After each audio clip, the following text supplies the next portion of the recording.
मी मौजे केगाव खुर्द जिल्हा परिषद प्राथमिक मराठी शाळा केगाव खुर्द ज्या ठिकाणी आजचं हे जे 2 लाख वह्या वाटपाचा जे कार्यक्रम होतोय, तर या गावचे सुपुत्र असलेले माननीय महादेवजी कोगनळे साहेब हे मूळ केगाव खुर्दचे आहेत। या जन्मभूमी या गावाची आहे साहेबांची। आणि ज्या साहेबांनी शिक्षणाची सुरुवात केली ज्या जिल्हा परिषद प्राथमिक मराठी शाळा केगाव खुर्दमधनं, साहेबांनी ज्या हाल अपेष्ट जे विद्यार्थ्यांचं पाहिलं, आजच्या या घडीला साहेबांनी ज्या विद्यार्थ्यांना आज 2 लाख वही वाटप कार्यक्रम हा चालूच नाही आहे, तर अनेक वर्षापासून साहेबाचा हा कार्यक्रम आणि उपक्रम होतोय।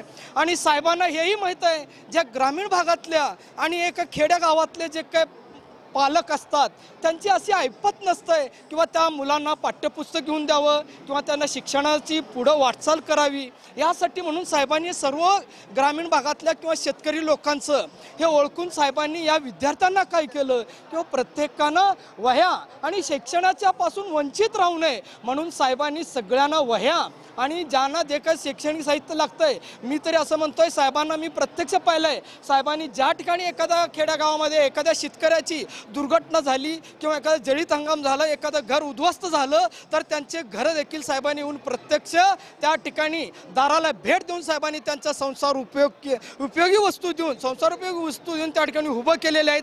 आणि याचबरोबर साहेबांनी आज जे या ठिकाणी 21 सायकलाचं जे काही वाटप केलं, तर त्यांचं जे मूळ रहिवासी गाव आहे त्या गावामध्ये आजपर्यंत 21 नाही 21 पेक्षा किती अशी सायकल आज सगळे विद्यार्थी ते गावातले आणि वाडी वस्तीवरचे येणारे हे सगळे आज सायकलवर येत आहेत। हे सर्व काही साहेबांच्या कृपेमुळे आहे। यासाठी असले जे कार्यक्रम आहेत साहेबांनी आजपर्यंत जे राबवत आहेत, समाजसेवा हे करतायत, याही पुढं असेच जे काही समाजसेवा करतात तर यांच्या या कार्याला मी सलाम करतोय आणि या ठिकाणी मी थांबतोय।